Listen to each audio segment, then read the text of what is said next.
You waste your time. My purse is empty and my life can be of no value to you. Monsieur Hugo's mistaken. It's his life we came for. And one of you will have to pay for it. Monsieur Hugo should have reserved such eloquence for his drama and poetry and left politics to others. As for me, I'm willing to risk my life. Take him.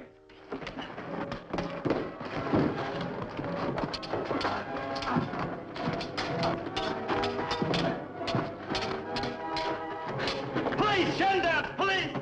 Gendarmes! Police! Help! Help! Gendarmes! Police! Help!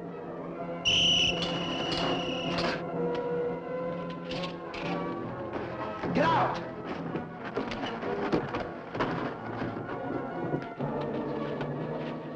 Get out of sight. Get rid of those clothes.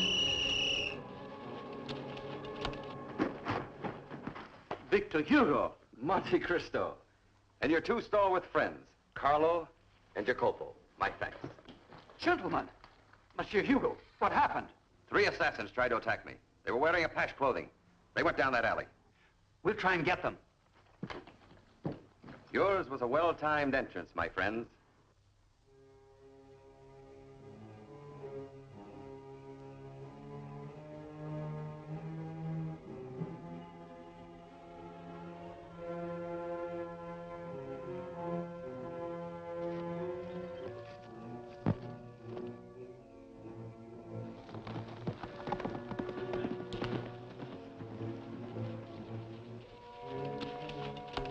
Please, you're making a mistake. Mistake? Aren't these yours? No, no, you're making a mistake. Here's the mistake, assassin. It was yours, not ours. No, no, I was only looking for my daughter. Bring him along, bring him along. No, no, no. Your study keeps late hours, Victor.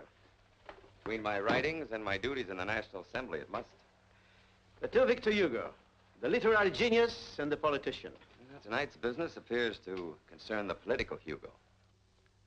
The assassin said it was because of politics. But what I have said or done to inspire my death, I can't imagine. Perhaps it's something you were about to do or say, and someone is trying to prevent it. But what could I have possibly been going to do that... Now, I wonder. It's addressed to me as Deputy of the National Assembly, but mysteriously slipped under my door by an unseen messenger. Read that, Edmond. It's from the town of Bourget. Mr. Victor Hugo, Deputy of the National Assembly. If you, whose voice is often raised against corruption in office, would be interested in exposing a foul and wicked traffic in galley slaves... Galley slaves? Sounds incredible, doesn't it? I am ready to clear my conscience and make a full disclosure. But it must be done in secrecy. You're the only man I can trust. My life is at stake. Girard, Chief of Bourget Police. Who knows you received this? Oh, a friend or two in the Assembly, and of course I mentioned it to Baron Cheblon. Cheblon? Director of Prisons. Oh, yes, of course. He wants to go into the matter with me tomorrow. Come in, Sergeant.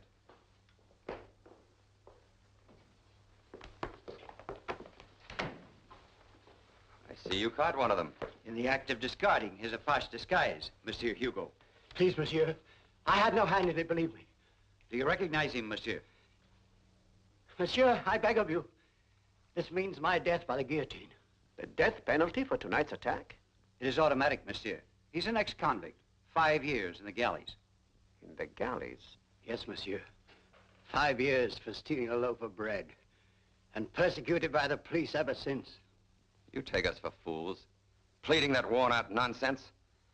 Was it police persecution that made you wear this? And this? And attack me with a dagger? I never saw those things before, monsieur. They were lying at his feet when we seized him. One moment, gentlemen. What did he do with the dagger? There was no dagger. So there was no dagger. What of it? He could be the man with the garrote? A bit of string easily disposed of? You're jumping to conclusions, Victor. Innocent men have been condemned before. That I very much doubt.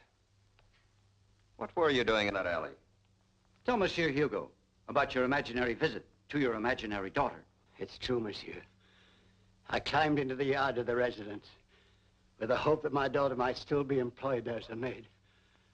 I hoped to waken her without alarming the household. After midnight? I was starving, monsieur, and without a lodging. We questioned the household. They had never heard of this imaginary daughter. That would seem conclusive enough. Take him away. I'll prefer charges tomorrow. Just a moment. I would like to have the name of the prisoner. Marius Cambrai, age 49. No permanent address. Does it show where he was sentenced to the galleys? Yes, monsieur. By Magistrate Polino at Bourget. Bourget? Take him away. Good night, gentlemen. 5 years in the galleys for stealing a loaf of bread. Extreme, I admit. But after all, he was guilty, and he's doubtless guilty tonight. So my main contention remains unchallenged. Innocent men don't find themselves in such predicaments, Edmond. I would like to challenge that from my past, but not tonight. There is too much to do and there is no time to waste. Tonight? What are you going to do at this hour? I'm going to try to find out if that man is innocent. He said he was searching for his daughter in that street. Carlo, see what you can find out. I will, Edmond. My sentimental friend, that man is guilty, and I have no sympathy for hardened criminals. And until you do, Victor, you'll keep on writing this fashionable drivel. Think it over, my friend.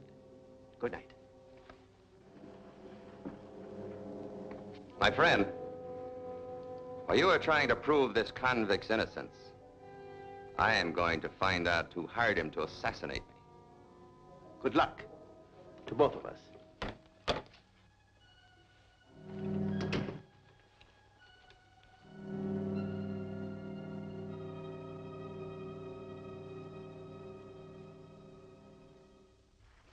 I hated to disturb you, Chablon, but as director of prisons, I know you would be interested in tonight's attempt on my life and see its probable connection with that letter from Bourget.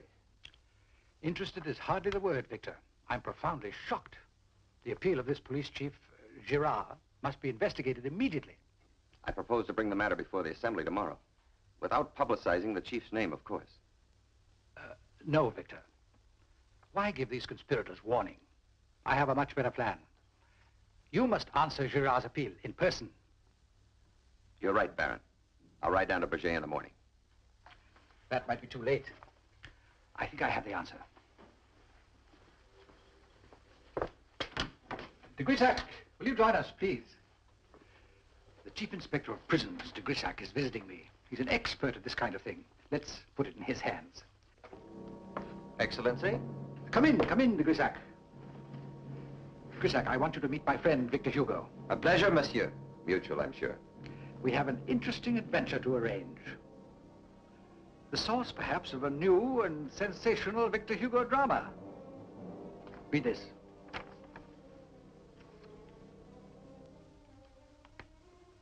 You said you spent 5 years as prisoner in the galleys. Yes, monsieur. 5 years. Chained to the oars in sun and rain. At night, thrown into the filthy hole. Except those selected for transfer. Transfer? Yes, monsieur. Supposedly to our new colony in Algiers. Actually, they were sold into slavery. What do you mean, Cambrai? It's true, monsieur. The young and the strong were taken away in ships by the Barbary pirates in exchange for gold. Pay to whom? I don't know. But it's the truth. Every galley slave will swear to it. But would they believe us? Infamous. Does the village of Bourget have any connection with all this? I don't know. Except it is now the departure point for all criminals sentenced to Devil's Island, the Chateau d'If, and the galleys. Cambrai, do you have the courage to tell your story in a high court? Why not, monsieur? I'm going to be put to death anyway. Have heart, my friend.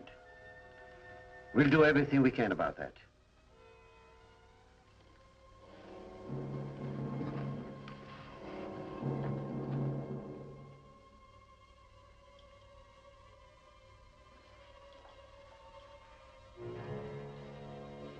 Well, gentlemen, do you think anyone would recognize me now? Never. Anyway, not as the famous Victor Hugo in that disguise. Don't you agree, de Grisac? Yes, indeed, Excellency. He'll do. For your protection, de Grisac will precede you to Bourget. Should anything go wrong from your interview with the police chief, he'll come to your aid instantly. Splendid. Then I'm off to Bourget.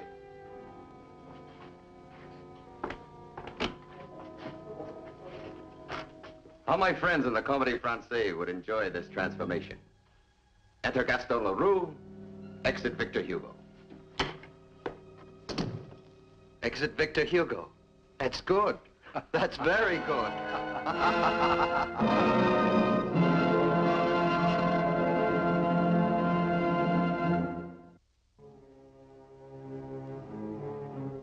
I don't know why Cambrai was first sent to the galleys.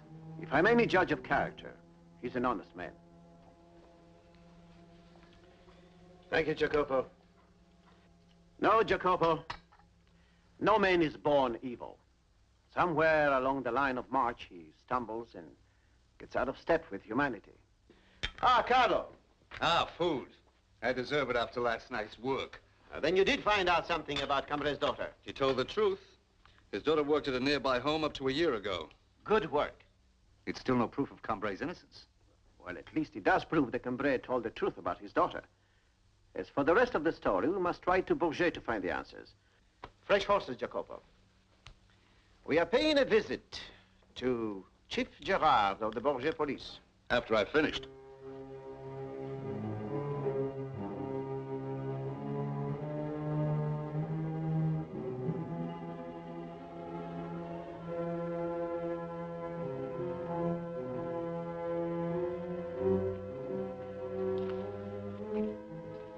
I'm looking for Captain Gerard, Sergeant. And your name? My name is Leroux. I wish to have my papers certified by the captain here. You'll find the captain inside, in his office. Thank you, Sergeant.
Tell me, Sergeant, will I find Captain Gerard in this building? What business do you have with the captain, monsieur? Oh, it is a personal matter. Then I'm afraid, monsieur, it's too late. Captain Gerard is dead. May I ask how he met his death? By a murderer's knife. Then my business must be presented to the magistrate of the court here. That will have to wait too, monsieur. Why? His Honor is engaged in a special session of the court. The murderer of Captain Gerard is on trial for his life. Nonsense. There can be no defense for what you have done, prisoner Leroux. It's an infamous crime. Captain Gerard murdered, brutally slain by this very knife. What have you to say about this in your own defense, Leroux? Your Honor, this is all a ridiculous mistake. You call murder ridiculous, sir? No, but the thought that I killed the captain certainly is. He was lying there dead when I entered the office. Then how did this knife happen to be in your hand? I took it because I thought I'd seen it before. And I have. It's the blade of a would-be assassin that attacked me in Paris just the other night. You're a Parisian? Of course I am. This states that you are Gaston Alfredo Larue, an ex-convict. That's nonsense. It was merely a guise, I was assuming. My name is not LaRue. I am Victor Hugo. Hugo? The author, the playwright? Yes, and I demand you release me. Did I hear the word demand? This is a tribunal of justice, and you are merely a suppliant here. Suppliant? I? Arrested upon a false charge? A man with my reputation, my position in society, and you call me a suppliant?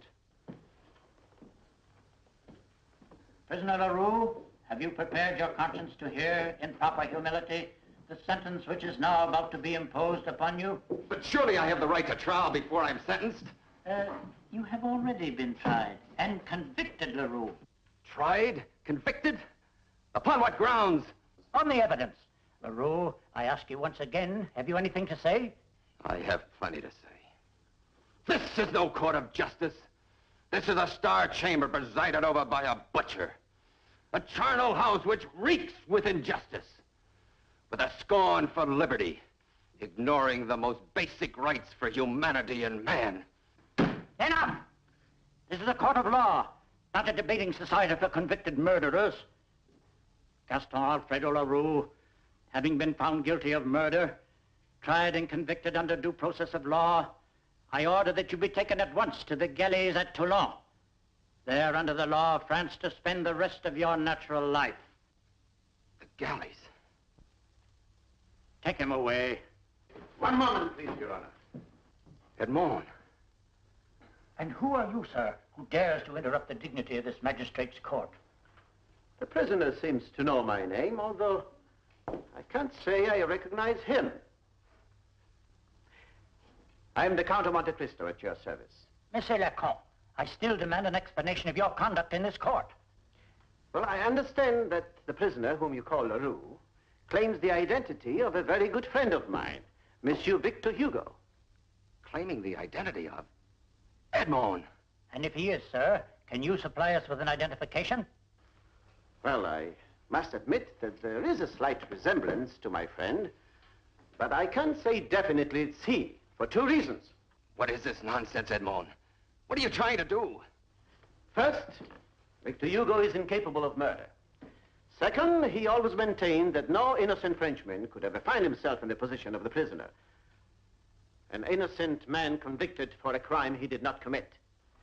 Now, if you finish, sir. Not quite, Your Honor. I wish to express my full opinion of this court. It is a contemptible caricature of a court of justice, and I cannot allow it to silence an innocent man. Here, Victor. Stand fast. Seize them!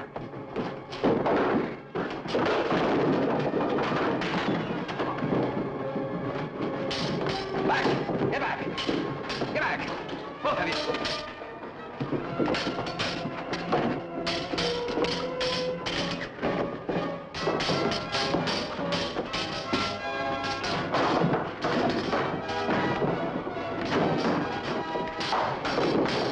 The window!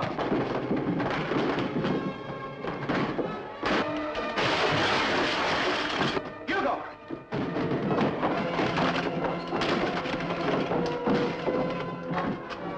What's going on here?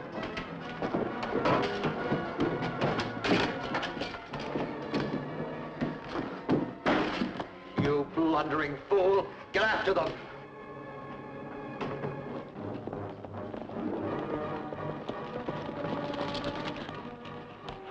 Take their horses out of sight and keep watch. But Edmond, the gendarmes are still following us. We've traveled only a few kilometers from Bourget. We won't let a few gendarmes and a few kilometers of road worry us now, my friend.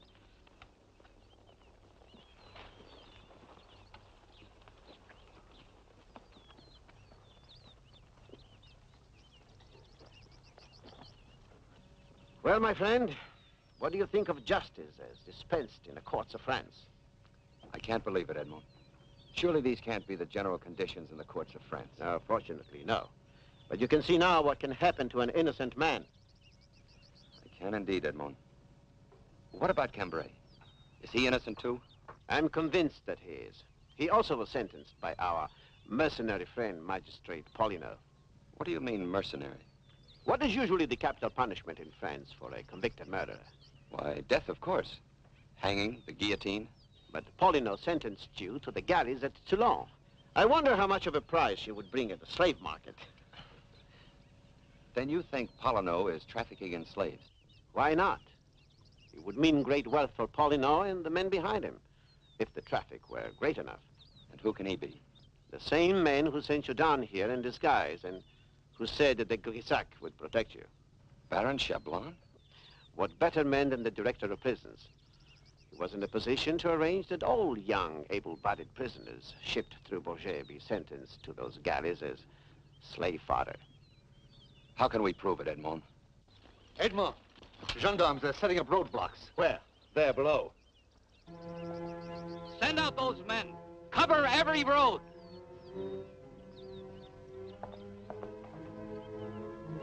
The proof may be moving in our direction. Out of sight, all of you.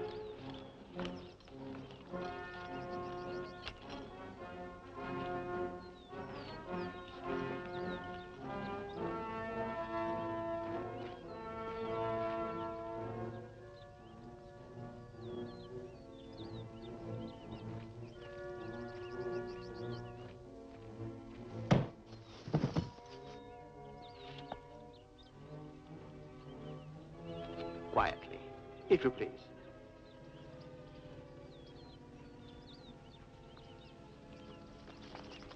If Monte Cristo gets back to Paris, it will mean our heads. The Minister of Justice will be only too eager to hear his report. They can't escape. Every road north is blocked. What do you think, de Grisac? They're trapped, Excellency, and our men will close in on them in the morning. Besides, Chablon, as a magistrate, I can assure you that they have not one shred of legal evidence against us. As a magistrate, you should know that legal evidence is sometimes meaningless. They must be taken and destroyed without a trace. The famous lime pits of Bourget will take good care of that, Excellency. No. Thank you. We saw your coach outside, Baron, so we thought we'd come in for a little chat. As Deputy of the National Assembly, I arrest you, Baron Chablon. You, Magistrate Poligno, and you, Monsieur de Grisac, in the name of the King. You haven't a scrap of evidence against us. Now, it gives me great pleasure to disillusion you, Baron. Jacopo?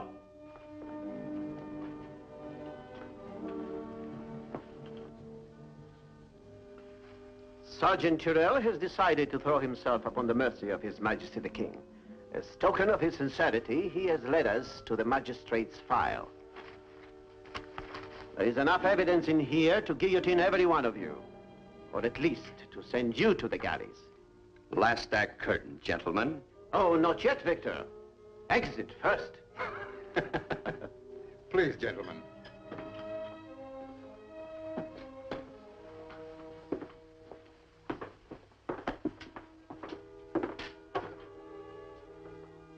Count, Monsieur Victor, all of you. How can I tell you how grateful I am?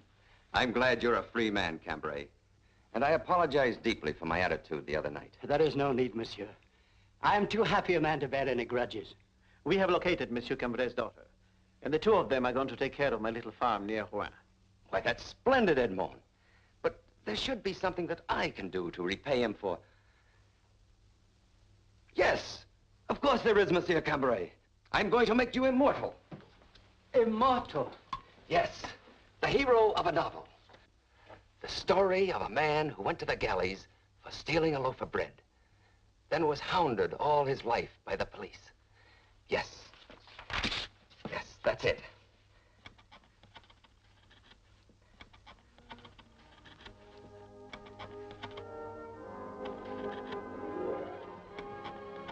Les Misérables by Victor Hugo.